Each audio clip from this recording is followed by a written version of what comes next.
let's see, let's get to our paper. Let's call to order the regular business meeting of the Board of Education for Monday, June 25th to order. If I could ask everybody to stand, please, recite the Pledge of Allegiance. I pledge allegiance to the flag of the United States of America, and to the republic for which it stands, one nation, under God, indivisible, with liberty and justice for all.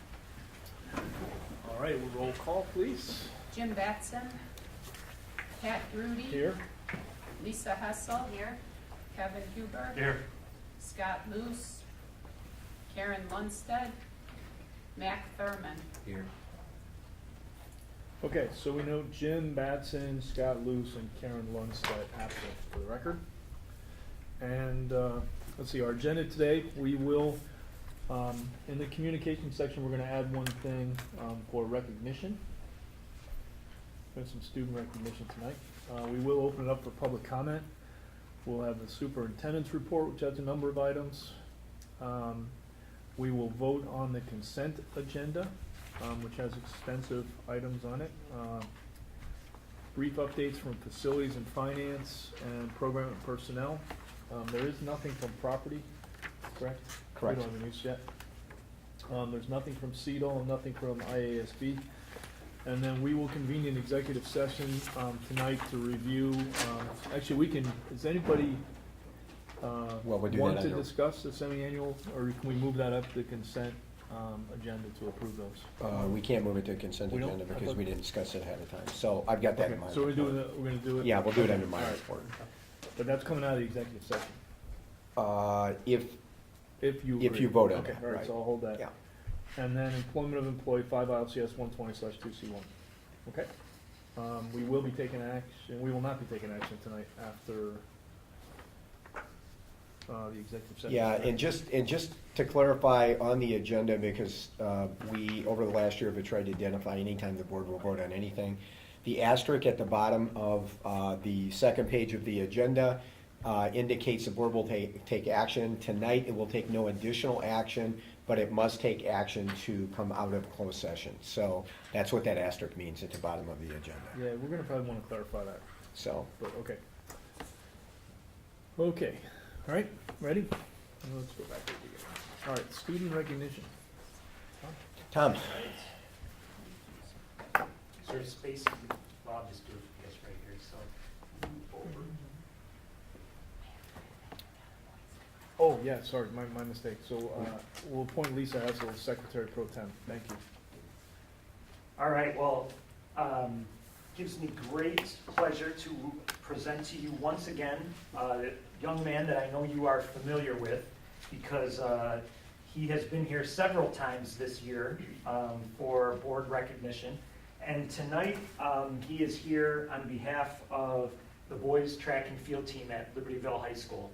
And one thing that is really special in the state of Illinois is that we have, and I think it's a trend that we're going to see in a lot more sports in the future, but we have the boys track and field meet, but then we also have a division that they call the combined team meet, which is athletes who are fully able-bodied in the way that Alex is, and athletes who have disabilities compete together for their school and can win state titles.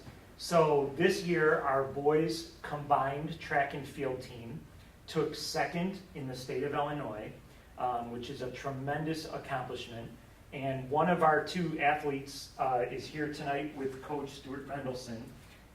Alex Tam is here. He is a graduated senior, so soon to be a Miami of Ohio Redhawk. Yes, yep. Miami of Ohio Redhawk.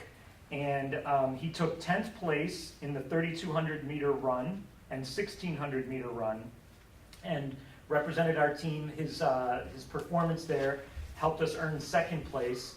I'll let Coach Mendelson talk a little bit more about Alex. The other athlete who we thought was coming but isn't here is Ethan Burkhart. Ethan is our wheelchair racer. He took first place in the 200, 400, and 800 meter race, so he won 3 first place championships. And he took second place in the 100 meter race, And his scores with Alex's scores helped us earn second place overall. Great. So congratulations, Alex. And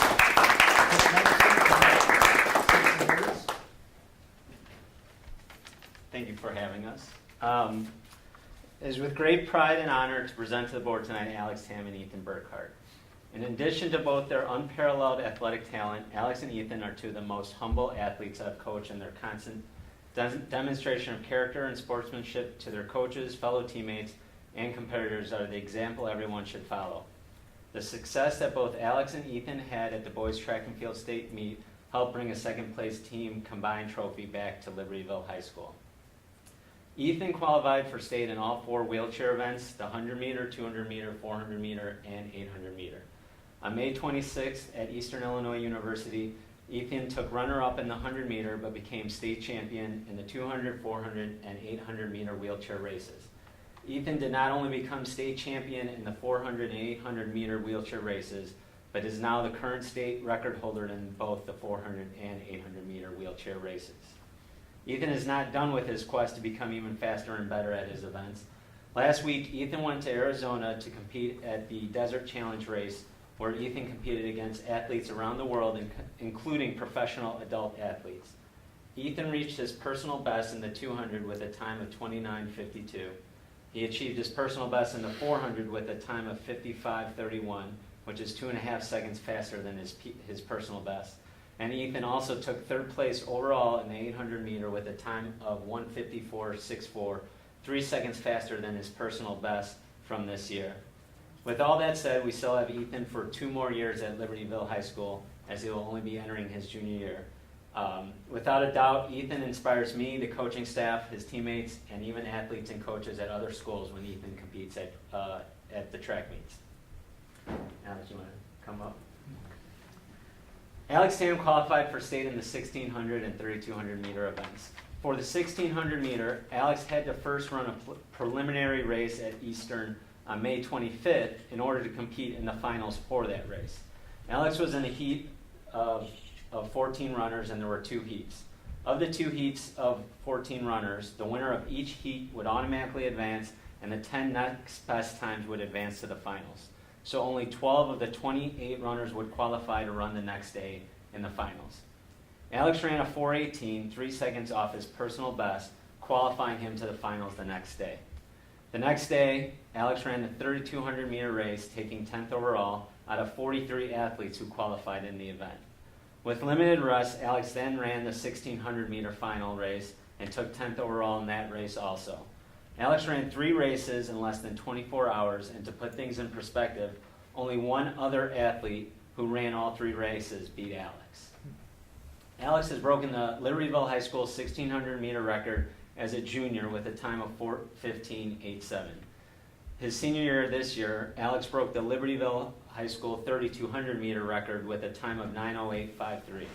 The 3200 meter record had been standing for 41 years prior to Alex breaking it by 6 seconds this year. Alex has had an athletic and academic career at LHS for the ages, as we have recognized Alex for his success at state and cross country, his award of being all-state, all-academic, and today for his success at the state meet in track. Alex will be truly missed by everyone in the LHS community.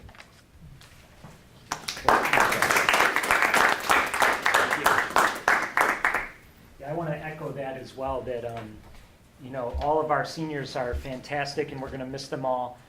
Alex is the type of student that everyone in the school knows, and people who don't even know he's an athlete know him as an extraordinary student and scholar, or they just know him in the halls as just an extraordinarily kind, polite young man. He has made a huge impact on our school, and he will definitely be missed next year, that's for sure.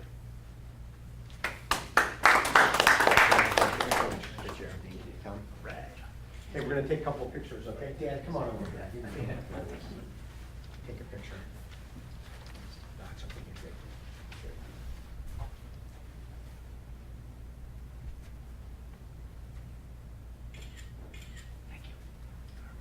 Great. Thank you very much. Congratulations. And Dad, we normally recognize parents too, so let's give Dad a round of applause for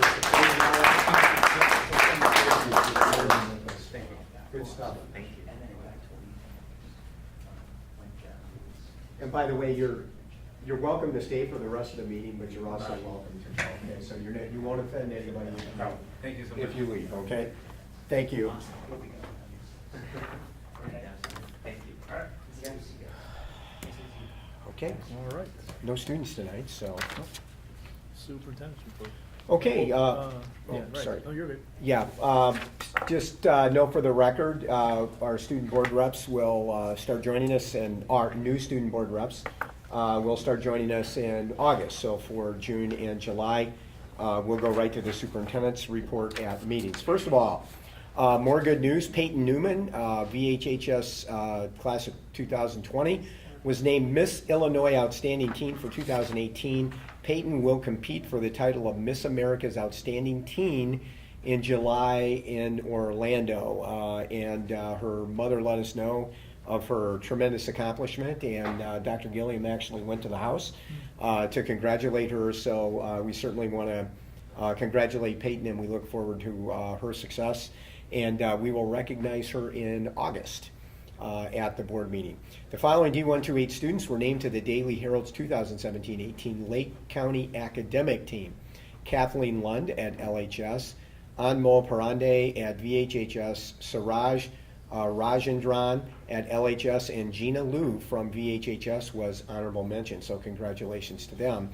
LHS counselor and activity sponsor Nancy Stevens received the Distinguished Service Award from the Illinois Directors of Student Activities. Nancy has served as a dedicated and committed activity sponsor for several clubs over the years at LHS, including ACE, Best Buddies, and Cats Against Cancer. She has made countless connections with our students and has worked tirelessly to help students join clubs and get involved. She will be missed as she moves into retirement with the end of this past school year. District 128 is the winner of a 2018 National School Public Relations Association, or NSPRA, Golden Achievement Award. The award is part of the 2018 NSPRA National School Communications Awards, which are open to all public and private schools and education organizations.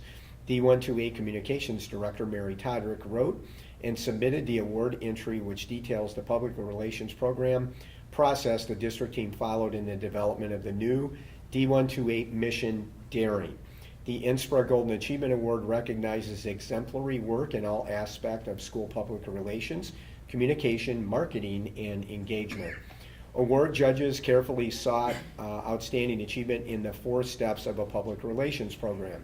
1, analysis of the need. 2, planning to meet the need. 3, execution and communication of the program. And 4, formal evaluation. Each entry was judged individually against these award criteria, and the D128 entry met all of them. So congratulations to the district, and thanks to Mary for her once again outstanding work in the communications field on behalf of the district. Second on the superintendent's report is school start time update, and we do want to celebrate and confirm again that the start time of both schools next year will be 8:45. The 2 building teams are working through all of the processes to register kids, transportation, everything that we need to do to open school. And they are communicating with parents at both campuses through the buildings. And we thank them for their work under some time pressure here, but we are very excited. And once again, the 1-year contract agreement with the union allowed us to do a memorandum of agreement on the school start time. So we want to thank the union as well for their partnership in that process. Next is LHS pool project update. And the update is, if you drive by Libertyville, you will see substantial steel up on the building. Earlier in the evening, we reviewed at the Facilities and Finance Committee the progress of the building and the progress of the steel erection. Started with no steel erected today and a pretty good chunk of steel erected on that building. So we'll put pictures on the website so people can follow that development. Plus, we do have the live pool cam that's in operation from roughly 8 in the morning until 4 in the afternoon. Just to emphasize again, we will with some of the weather that we've had, I think we've had roughly 5 inches more of rain than we normally have at this time of year. We've still been able to make amazing progress, but we are likely looking for late spring in 2019 for completion time. If we get a break and the weather is cleaner, that date may be moved up, but that's what we've updated the board on, so we want the community to be aware of that in conversation as well. Tom Colentus joined the board for the earlier program Facilities and Finance Committee meeting, provided a brief update on LHS parking for FY19. And Tom, if you can just do a quick summary for the community and for the video, that would be wonderful. Certainly. This year we worked with students at Libertyville High School to determine a plan for parking. The students created an idea to create carpool incentives for students. This would be for all seniors, and if they chose to carpool with another senior, they would be guaranteed a spot on campus for the entire school year. They would be given a designated spot that would be kind of a prime location, and they would be able to personalize their spot by painting the ground where they park with a message and design. We had approximately 85 students, or excuse me, we had approximately 86 carpool spots requested for 175 total students, and that was a huge number. We're very excited about that. There's obviously benefits for the students to park on campus, but from 175 seniors choosing to carpool, there are environmental benefits and traffic benefits, we believe, for the entire community. Last year we had approximately 100 seniors who needed to park at Brainerd. Because of the carpool incentive this year, we only have currently 18 seniors who need to park at Brainerd campus, and we'll be working with those students all year to see if there's a way we can eventually bring them over to the main lot. We will open Brainerd then on a first-come, first-served basis each day for juniors who wish to park. So we're very excited. The student idea of carpooling, our kids came together and wanted to do this. And it's not only going to affect senior parking, it'll affect juniors, and as we said, have environmental benefits and hopefully traffic benefits for the community as a whole. And as an addendum to that, there's also long-term parking solution that the board has been working on for the past year in the administration, together along with the Village of Libertyville. In fact, tonight, Associate Superintendent Brian Kelly, Board Member Scott Luce, our District Architect and Engineer, are at the Libertyville Village Plan Commission meeting in the next step of the process to approve our long-term parking plan. If approved, on the west side of the campus.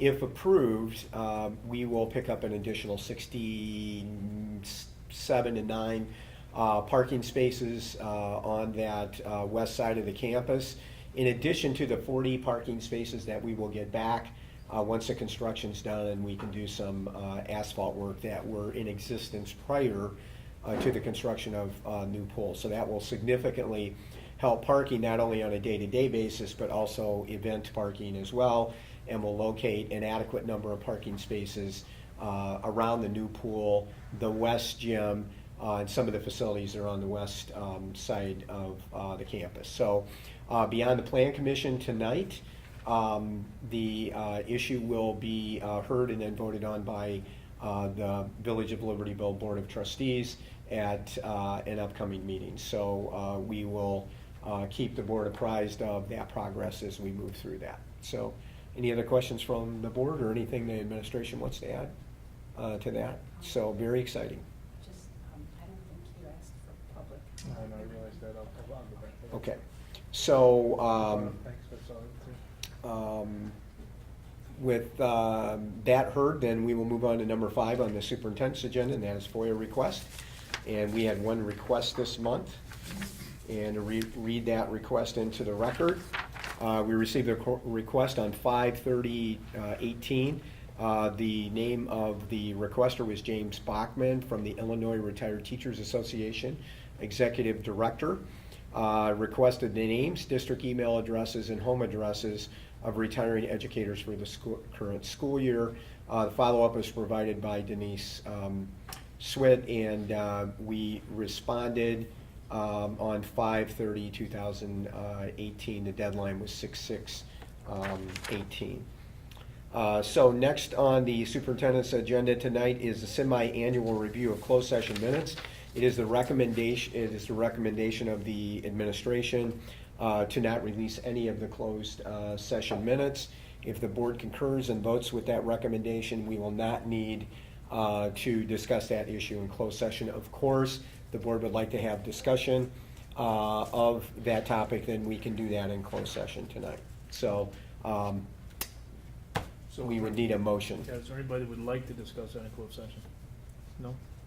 Okay, is there a motion to keep the closed session minutes closed? So moved. Second. Second? All right, any further discussion? All right, roll call, please.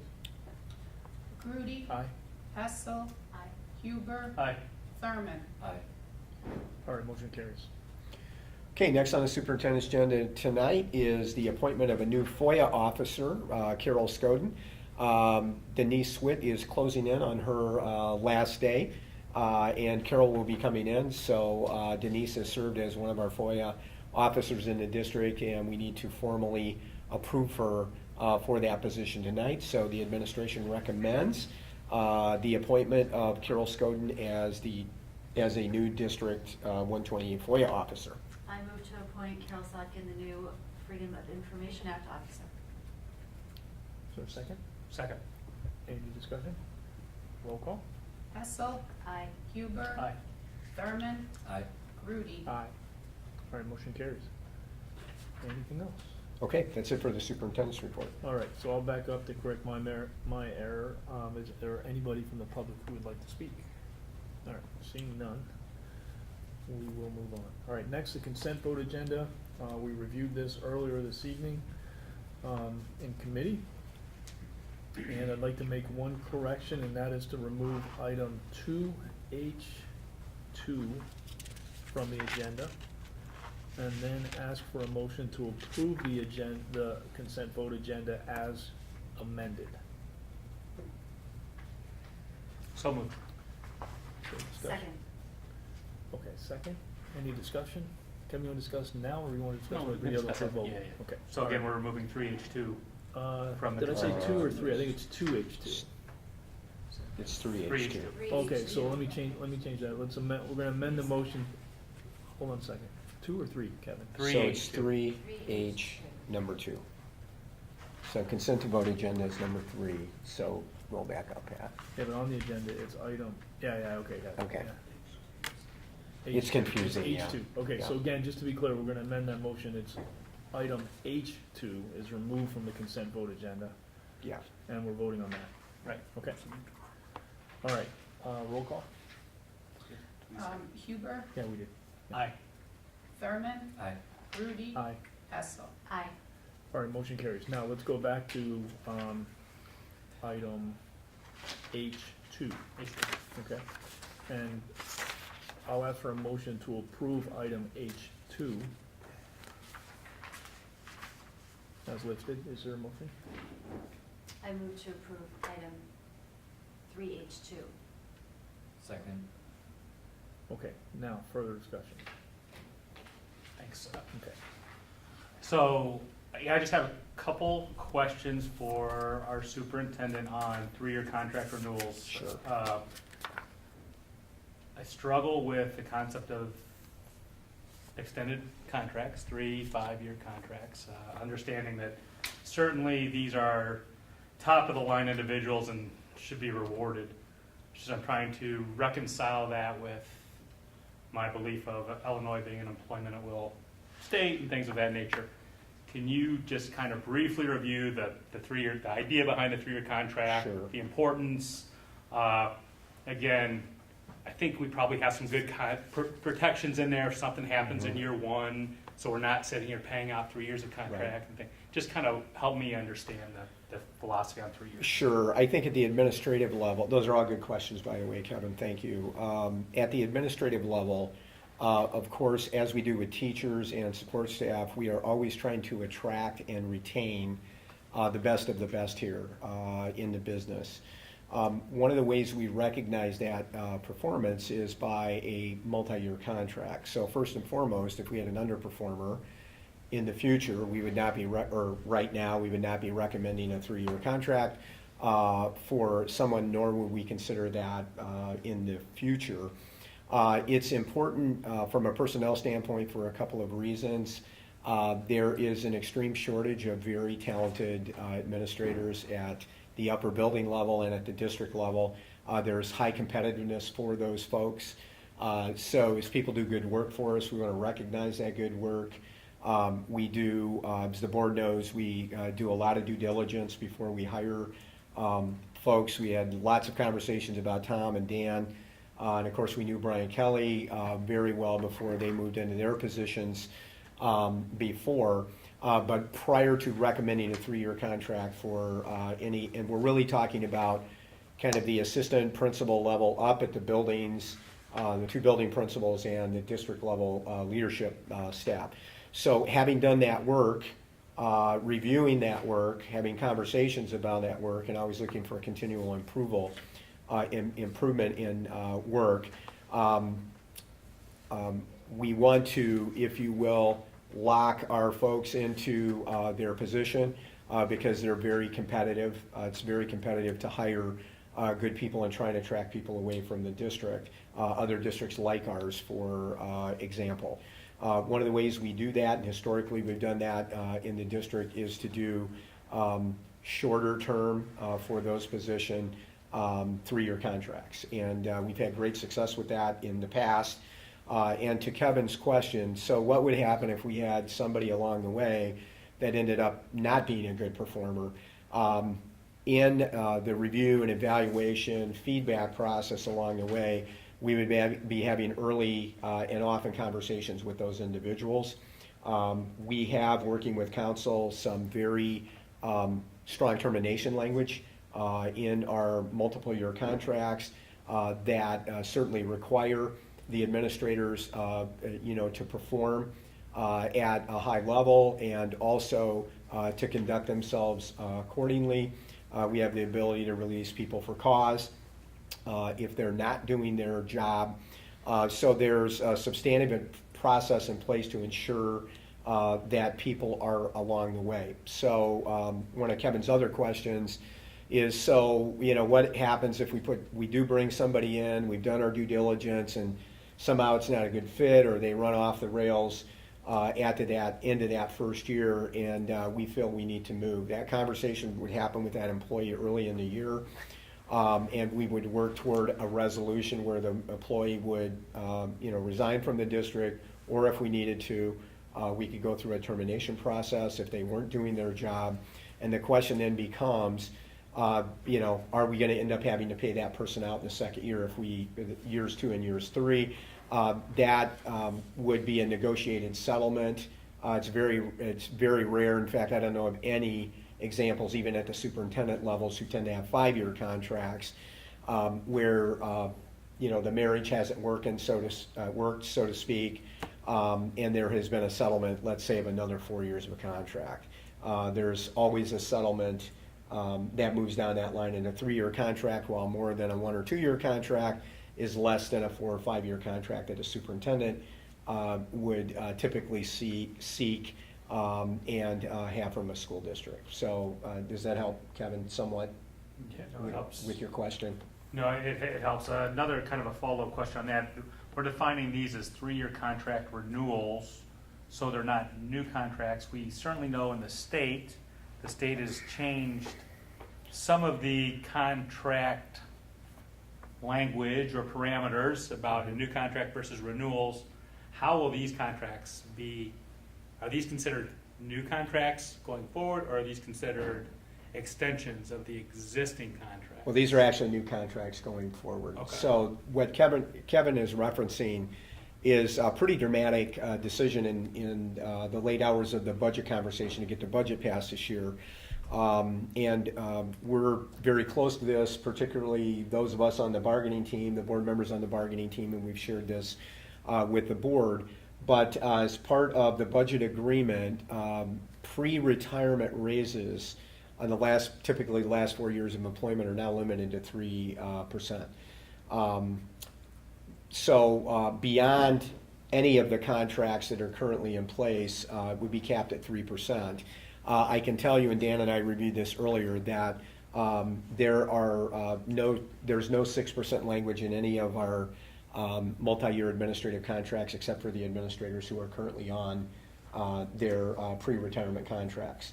Our administrative team, our upper-level administrative team, with a few exceptions, a couple of them sitting in the room tonight, are younger, and honestly, it'll be a number of years before they would qualify for that pre-retirement anyway, so we had the opportunity to leverage that. Now, in the teacher contract, the state, through conversation with our counsel, Lynn Himes, and the teacher retirement system, our current teacher contract will be grandfathered in because we reached a tentative agreement prior to the budget adoption.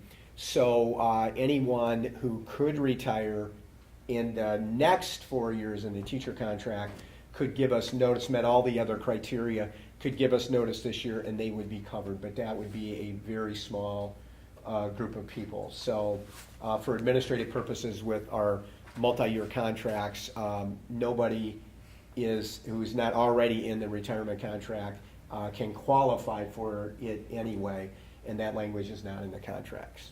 Dan, you verify that for me? Yep. So, and so that would be the response. And of course, that's been an issue that's received lots of attention statewide and lots of attention in the Chicago area, and certainly in our district, and something that we've talked about with the board a number of times in the past. So I think my last question Sure. would be, what is the downside?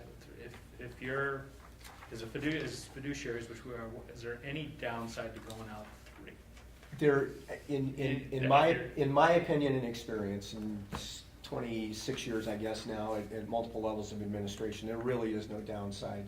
You only put high performers on 3-year contracts, and if Tom doesn't mind me using him as an example, and Dan, we were able to hire actually, and again, I would put Bryant Kelly in that same class, except Brian came from inside, so we knew him. Tom and Dan were both high performers in their positions, and as the board knows, they've demonstrated that over and over and over again this year, as has Brian. But these two gentlemen came to us from the outside, so we did not hesitate to give them, offer them a 3-year contract, knowing their previous work.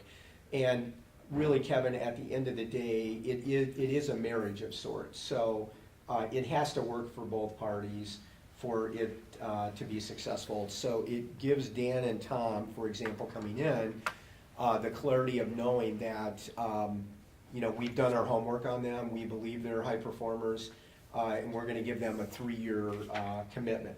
If that marriage doesn't work, we've got the tools, and frankly, they have the ability to leave with sufficient notice prior to the end of the school year. So in my view, there's really no downside if we continue to do what we've done historically here from a human resource standpoint in terms of our due diligence on the front side, working with our people in their growth, in the course of their employment, and then making decisions and moving forward. But we would have no one on this list that we had any concerns about, and if we did, they would not be on the 3-year list. All right, thank you for engaging me. Thanks. Okay. Any other Any questions? other questions? All right, so can I ask, well, we have a motion and a second already, right? Yes. All right, anything else? All right, roll call, please. Thurman, Aye. Grudy. Aye.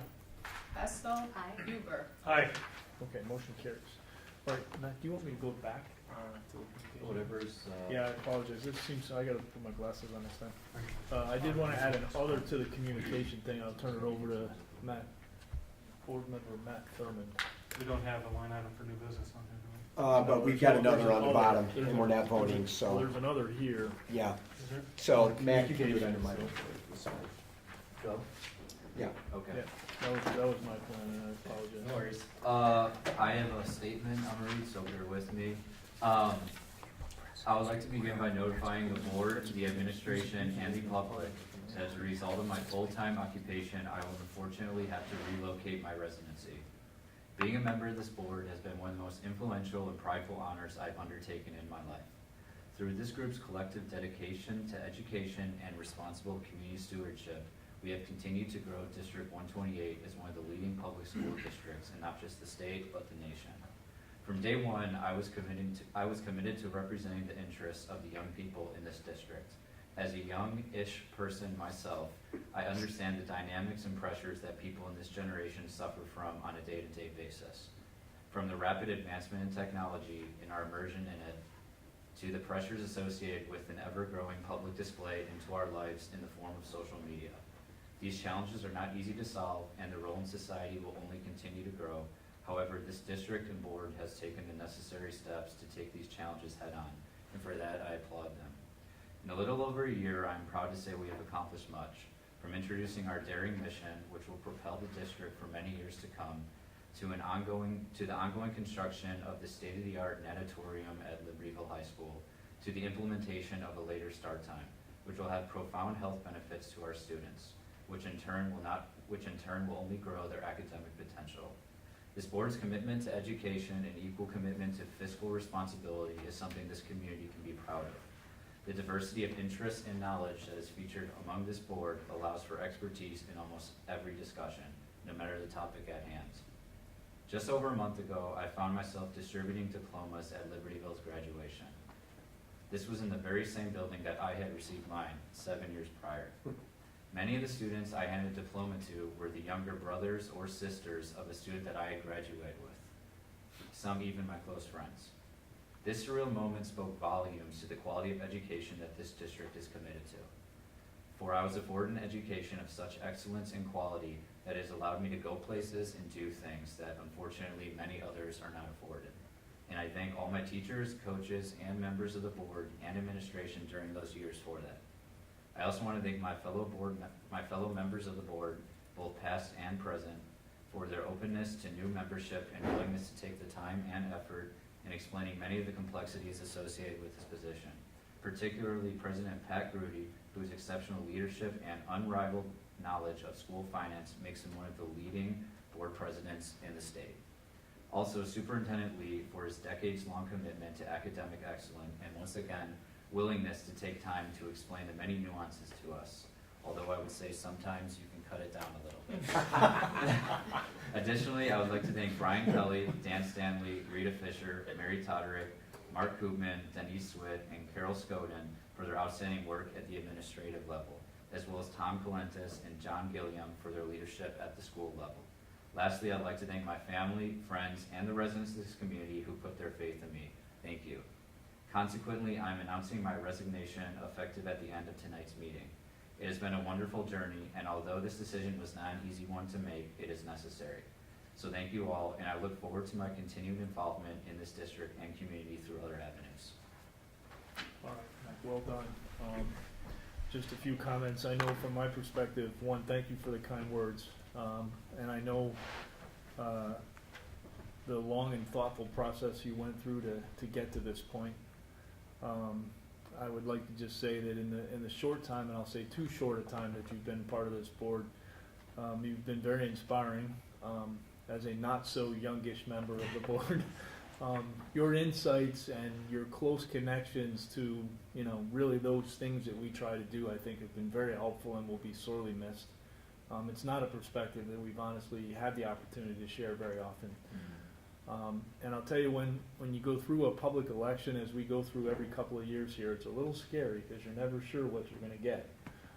But I can honestly say in your case, we were lucky to get you, and certainly wish you the very best in all of your endeavors. You're inspiring. You make the rest of us hopeful. And I hope you do great things down in Chicago. Thank you. There's plenty to do. Yeah, absolutely. And Mac, I would just say on behalf of the administration, it was a pleasure to welcome you home. Again, as a school board member, because as you and I have talked many times, I was here when you graduated in a role, so it was really cool to see that come full circle. You've been a very analytical and independent thinker on the board of a group of analytical and independent thinkers, and I think that's what makes this board, really good and a great board, and you've certainly added, just wonderful context to that.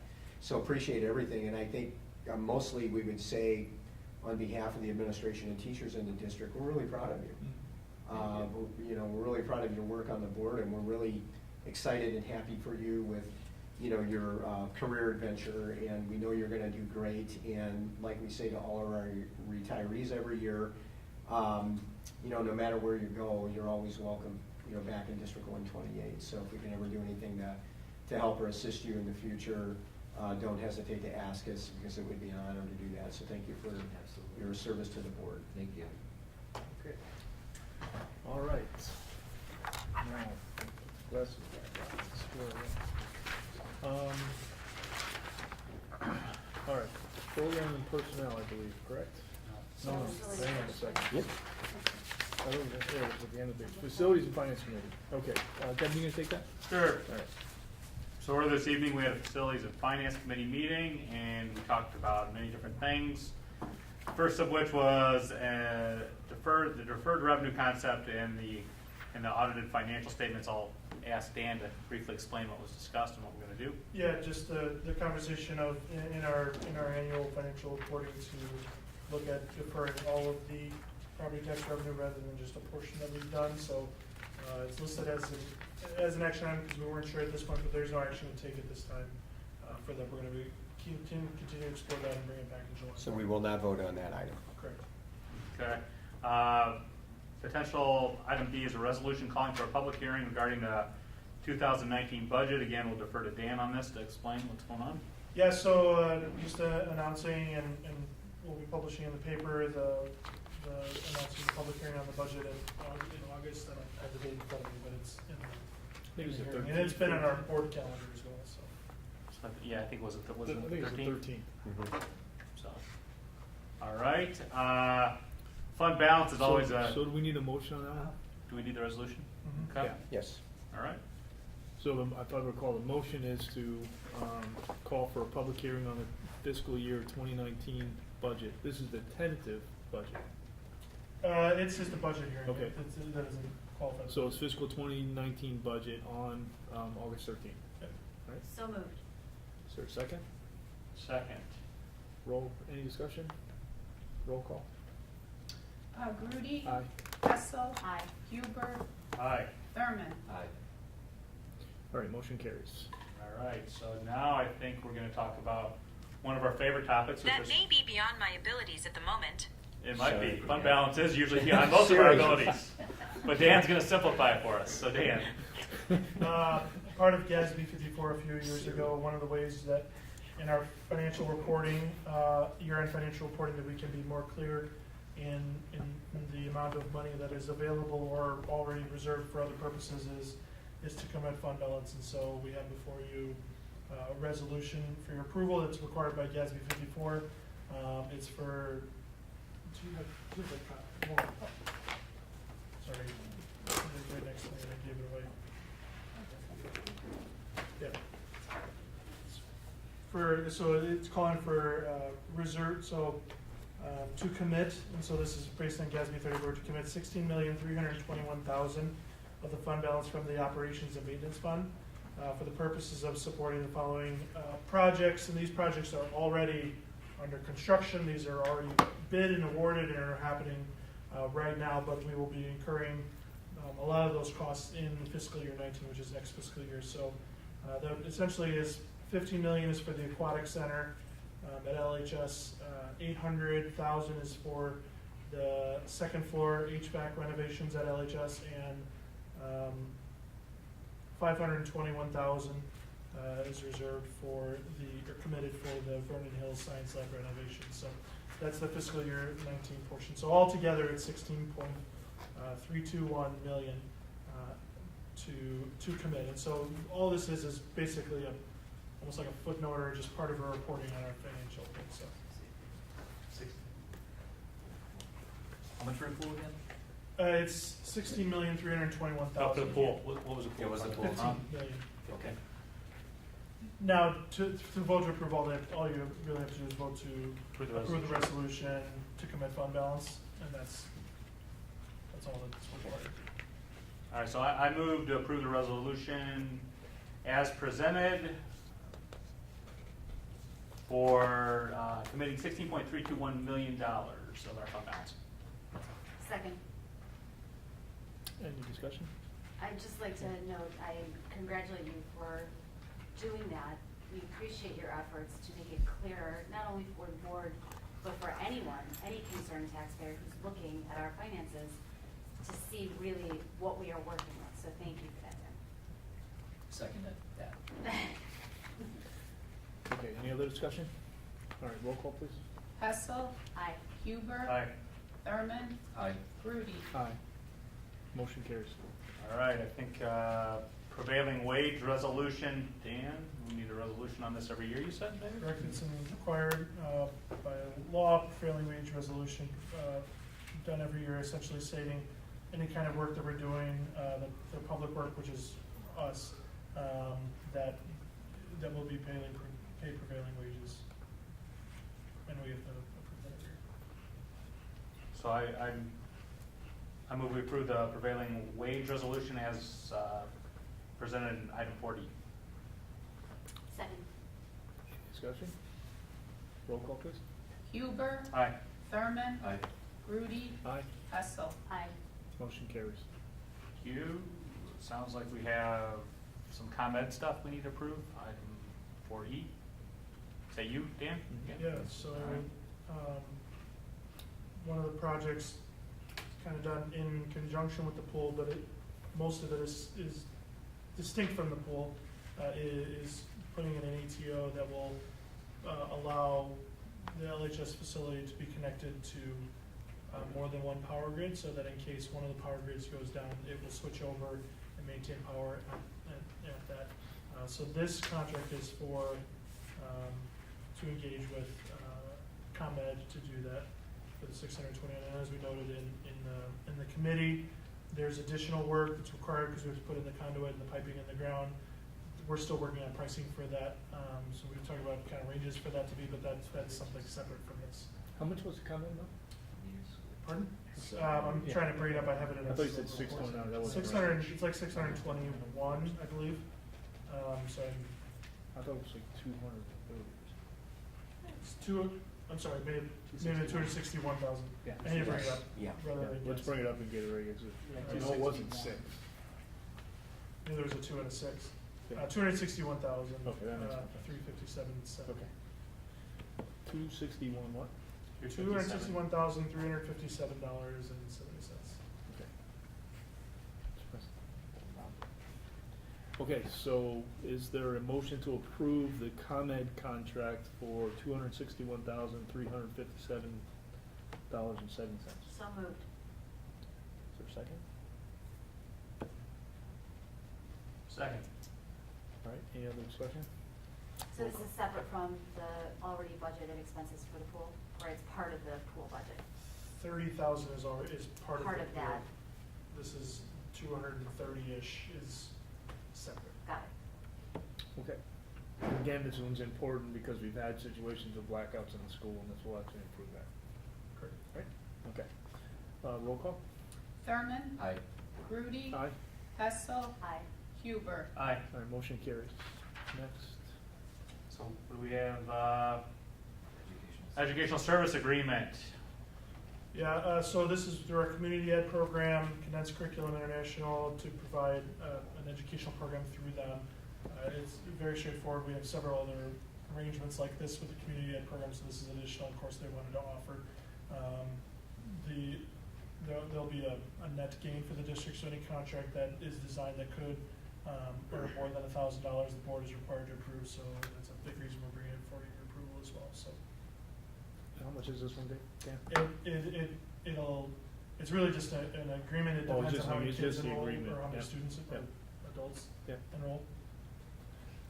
All right, I move the educational service agreement as presented in item 4F.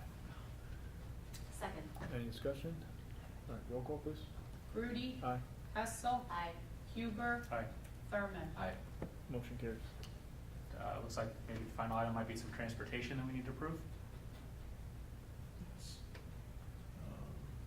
So I'm trying to get to that page.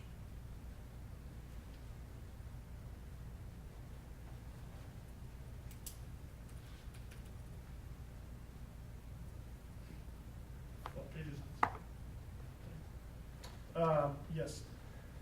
So we, as we've talked in committees and other meetings, we chose to bid out services for special education transportation for the 18-19 year.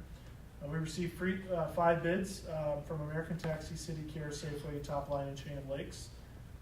Per the school code, the bid is to be awarded first by considering the bidders able to provide safety and comfort for the students, stability of service, and any other things that we put in our requirements, and then the price. So to that, we're recommending the routes that the vast majority of the routes be awarded to City Care, as are outlined in there. There's many routes that are there. So the vast majority is to City Care. They're the contractor that we believe is able to provide the requirements of the school code at the best price. There are also routes that are awarded to Chain of Lakes, because there's some specific specialized needs that they can provide, that our students need, and so there's some routes that are awarded to them as well. Safeway and Top Line, they appear to be able to provide the services, but their prices weren't as competitive as City Care.